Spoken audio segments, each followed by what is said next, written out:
কোলামুখ খনিতে কয়লা চুরি করতে দিতে হবে এই দাবি করে তৃণমূল কার্যালয় ভাঙচুরের সাথে কয়লা খনির আধিকারিকদের গাড়িতে ভাঙচুর ও ব্যাপক হামলা চালানোর অভিযোগ উঠল জামুরিয়া থানার চুরুলিয়া পুলিশ ফাঁড়ি এলাকায়। অভিযোগ, দীর্ঘদিন ধরেই এলাকায় অন্যায়ভাবে বেশ কিছু দুষ্কৃতী কোলামুখ খনি থেকে উত্তোলিত কয়লা খুঁড়ে তা কয়লা পাচার করত।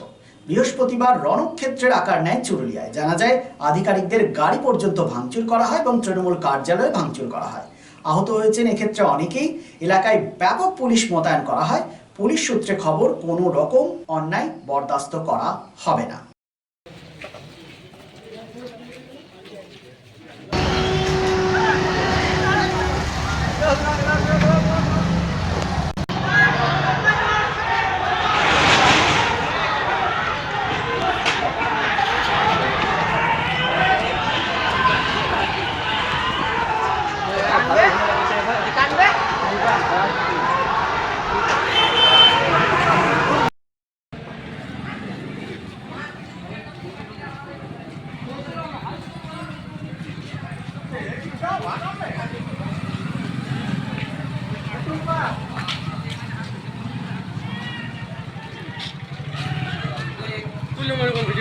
हाँ दिन दिन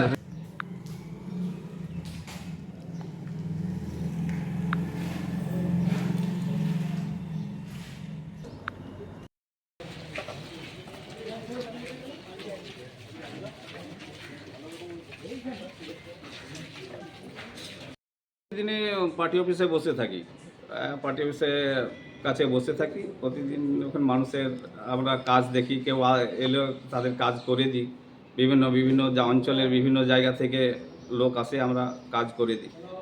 আমাদের কাছে আমাদের অঞ্চল প্রেসিডেন্ট ছিল না, সে বাইরে ছিল। এমন সময়ে কিছু দুষ্কৃতী বাইক বাহিনী ওই আমাদের কোম্পানিতে গিয়েছিল, তারা কয়লা ওঠায়। কোম্পানি সেখানে বন্ধ করেছে, হয়তো তাদের মেশিন ফেশিন বন্ধ করে দেওয়ার ফলে তারা হয়তো নামতে দেয়নি, সেই জন্যই ওরা গাড়ি আটকে ছিল। তো সেখান থেকে ওরা এসে পার্টি অফিসে এসেছিল। পার্টি অফিসে এসে আমাকে পাই, আমাকে পুরো গালমন্দ করে আর করে মারধরের চেষ্টা করে। এমন সময় এক প্রজেক্ট ম্যানেজারের গাড়িটা আসছিল, তাকে আমাদের পার্টি অফিসের সামনেই তাকে ধরে মারধর করার চেষ্টা করে, তার গাড়িটা ভেঙে দেয়। কিন্তু আমি দেখলাম যে আমাদের পার্টি অফিসের সামনে যদি কিছু ঘটনা ঘটে যায় তাহলে আমাদের পার্টির একটা বদনাম হবে। ওই জন্য আমি উঠে গিয়ে তাকে বাঁচানোর চেষ্টা করি, কিন্তু ওরা কোনো রকম মানছে না। ওর গাড়িটা ভেঙে দিয়ে আমাদের প্রজেক্ট ম্যানেজার চলে যায়। আমরা তারপরে কিছুক্ষণ করে দেওয়ার পরে আমাদের কিছু ছেলে এলো, তাদেরকে তেড়ে দেয়। এমন সময় আবারও তারা গুট পাকিয়ে কিছু সিপিএমের মানুষ, কিছু বিজেপির মানুষ, কিছু দুষ্কৃতী নিয়ে এসে আবার আমাদেরকে অ্যাটাক করে। তো আমরা সেখান থেকে সরে আসি, তারা আমাদেরকে তাড়া করে। আমি কোনো রকমে আমাকে ধাও করে, আমার পিছিয়ে অনেক ঢিল পাথর করেছে। আমি পুকুরের মধ্যে নেমে পড়ে চলে যাই। আমি রোজা রেখেছি, খুব ইয়ের মধ্যেও আমি কোনো রকমে প্রাণে বেঁচে যাই। আমাকে মারার চেষ্টা করেছিল। এখন কি কমপ্লেন করেছেন আপনি? এখন কমপ্লেন করব। কি নাম আপনার? আমার নাম শেখ আশরাফ। তো ওরা কারা বা কি? ওই যে সিপিএম, কিছু বিজেপি এবং কিছু দুষ্কৃতী আছে ওদের সাথে।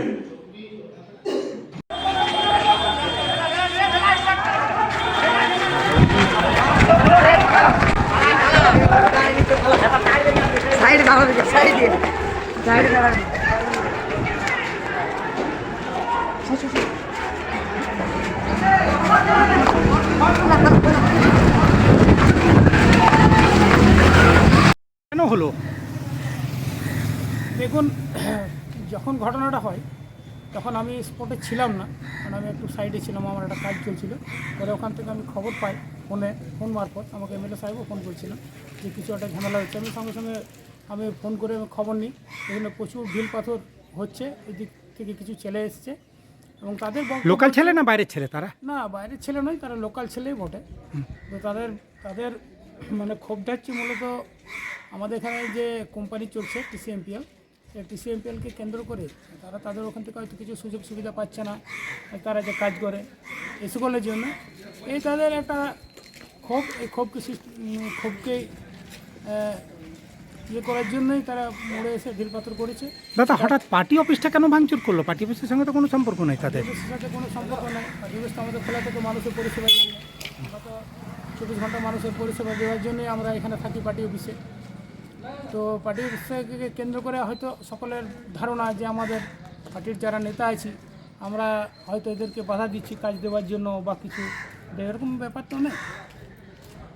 তো সেই কারণেই হয়তো ক্ষোভটা প্রশমিত করার জন্য তারা এই ঝুট ঝামেলাটা করেছে। এবং আমাদের পার্টির ছেলেও কিছু এদিকে এসেছিলো, তাদেরকে বল তোরা এদিকে আসবি না, তোরা কেন আসছিস। তো পার্টি ছেলেও কিছু মার খেয়েছে কি? মার খেয়েছে আমাদের ব্লকের যে জেনারেল সেক্রেটারি আছে আমাদের শেখ আশরাফ, হ্যাঁ। ও ভালো রকমের চোট পেয়েছে। এখন উনি কোথায়? উনি তো মানে ছুটে গিয়ে সামনে আমার বাড়ি পেয়েছিল, আমার বাড়িতে এসে আশ্রয় নিয়েছিল। যাই হোক, সে একটা রোজা রেখে আছে, তাকে আমি জলও খাওয়াতে পারছি না, কারণ তার রোজাটাকে ভঙ্গ হয়ে যাবে বলে। আর আমার বাড়িতে এসি নেই, তবুও আমি প্রচণ্ড জোরে ফ্যান টেন চালিয়ে তাকে পাখা টাকা করে আমরা তাকে সুস্থ করেছি মোটামুটি।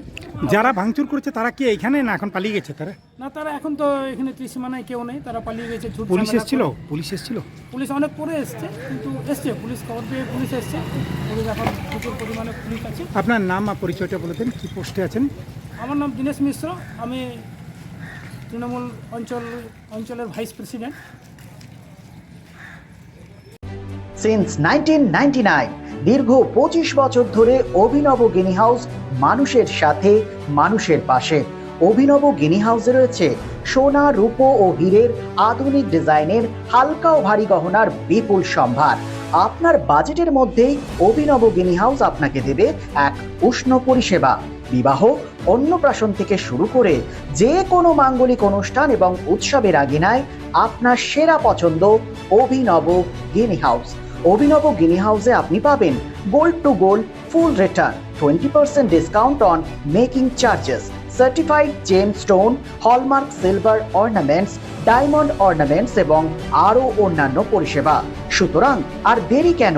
আপনার পছন্দের জিনিসটি বেছে নিতে আজই চলে আসুন অভিনব গিনি হাউস, বিসাইড বাজার Kolkata, GT road, Asansol. Phone number 9641225883, এছাড়া 034123119220। It's a good news for Asansol and Paschim Bardhaman district. Introducing Dr. Kumar Skin Hair and Laser Center. Dr. Atul Kumar, MD, Skin and Very, dermatologist and cosmetologist. Hotton Road near Masjid, Asansol. Mobile number 8388831308. তো আসানসোলবাসী, আপনার ত্বক এবং চুলের যে কোনো সমস্যার সমাধানে আপনার পাশে doctor Kumar skin hair and laser centre. Doctor Atul Kumar, MD, Skin and Very, dermatologist and cosmetologist.